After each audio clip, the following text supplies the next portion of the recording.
बिस्मिल्लाहिर्रहमानिर्रहीम। अॼु असां पढ़ंदासीं ग्रामर छा आहे। What is grammar? Grammar is the base fun of reading, writing and understanding any language of the world. दुनिया जी कंहिं खे पढ़णु, लिखणु, उन ॿोलीअ खे ॻाल्हाइणु या उन ॿोलीअ खे सम्झण जो जेके हिकिड़ो फन आहे, उसूल आहे, उनखे असां ग्रामर चवंदा आहियूं। ठीकु आहे। हींअर असीं पढ़ंदासीं tenses. What is tense? The word tense has been taken from the tempus, which means time or period. जो लफ़्ज़ आहे उहो एक्चुअली लातीनी ॿोली जे टेम्पस मां वरितल आहे, जंहिंजी माना आहे टाइम या पीरियड। मतिलबु टेंस जी माना आहे वक़्तु या अरसो। त टेंस छा खे ज़ाहिर कंदो आहे? वक़्त खे या अरसे खे। असल में टेंसिस या ज़माना, जंहिंखे सिंधी में पाण ज़माना चवंदा आहियूं, ज़माना टोटल घणा आहिनि? टोटल वक़्त टे आहिनि। हिकिड़ो आहे प्रेज़ेंट, जंहिंखे सिंधी में हाल चइबो आहे, यानी हलंदड़ वक़्तु। ॿियो आहे पास्ट, माज़ी चइबो आहे, यानी गुज़िरियल वक़्तु। टियों आहे फ्यूचर, जंहिंखे सिंधी में मुस्तक़बिल या ईंदड़ वक़्तु चइबो आहे। ये टोटल टे ज़मानूं जेको आहे न, मुख़्तलिफ़ ग्रामरदान, मुख़्तलिफ़ जेके मशहूरु ब्रांचिस आहिनि, उहे 12 ब्रांचूं आहिनि, जेके असां हिते हिननि जूं 12 शाखूं। उनजो डायाग्राम आहे, ही तव्हां ॾिसी सघो था। टेंसिस पहिरियों आहे, ॾिसी तव्हां ॾिसो, present simple tense, present continuous tense, present perfect tense, present perfect continuous tense. ऐं 4 ज़माना इन जा साॻा ई वरी अहिड़ा पास्ट जा ठाहींदासीं। Past simple tense, past continuous tense, past perfect tense, past perfect continuous. 4 उन जा ठही विया। वरी अहिड़ा ई 4 असां फ्यूचर जा tense, future continuous tense, future tense and future perfect continuous tense. हाणे हेॾा तव्हां हुन जा हेल्पिंग, प्रेज़ेंट सिंपल टेंस हुनजो हेल्पिंग एक्चुअली डू जेको आहे हुनजो हेल्पिंग वर्ब आहे। अगरि डज़ जेको आहे ही शी इट ऐं हिकिड़े नाले सां डज़ इस्तेमालु थींदो आहे। ऐं प्रेज़ेंट कंटीन्यूअस टेंस वर्ब अथव इज़ एम आर। ऐं प्रेज़ेंट परफेक्ट जा 2 हैज़ ऐं हैव।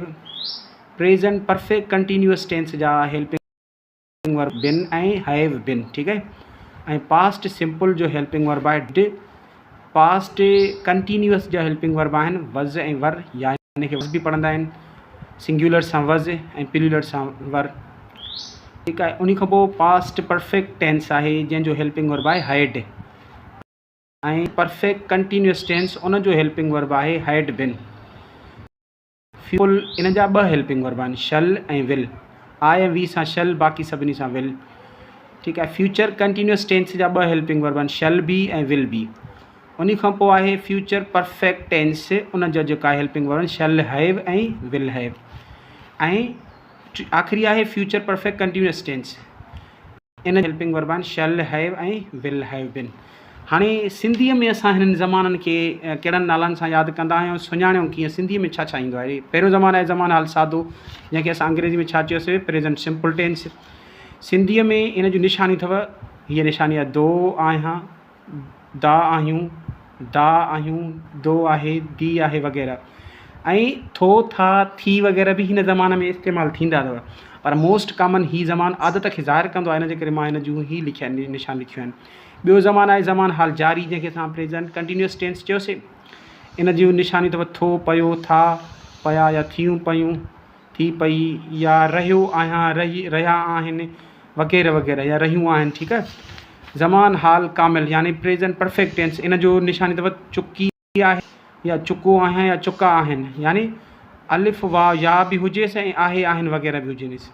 इहे जेको आहे इन ज़माने जी निशानियूं आहिनि।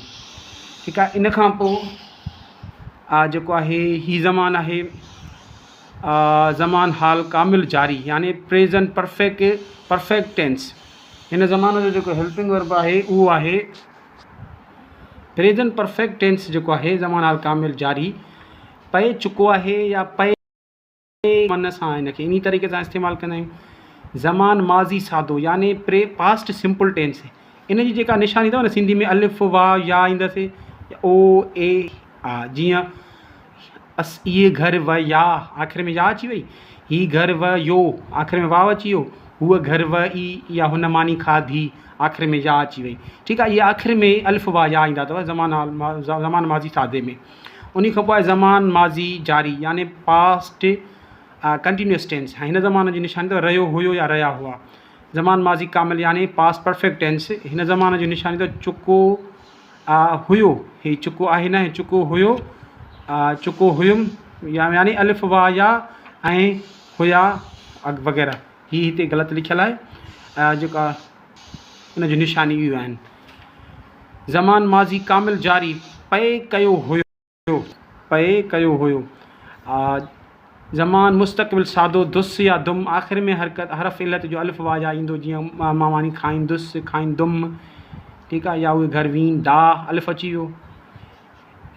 इहे टई निशानियूं आख़िर में। ज़मान मुस्तक़बिल जारी दुस पयो दुम पयो करे रहियो हूंदुमि करे रहिया हूंदा हूंदासीं वग़ैरह। ठीकु आहे।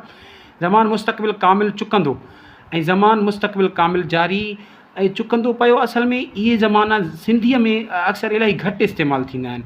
ठीकु आहे, जेका ज़मान मुस्तक़बिल लिखियो आहे, ज़मान मुस्तक़बिल कामिल जारी जो सिंधीअ में इलाही इस्तेमालु घटि थींदो आहे। इन जे करे जेको आहे सो इन खे घटि लिखियो आहे। हीअ टोटल जेको हीअ आहे 12 ज़माना उन्हनि जो डायग्राम आहे। हाणे असां उन्हनि जी वधीक हिकु हिकु ज़माने जी डिटेल कंदासीं।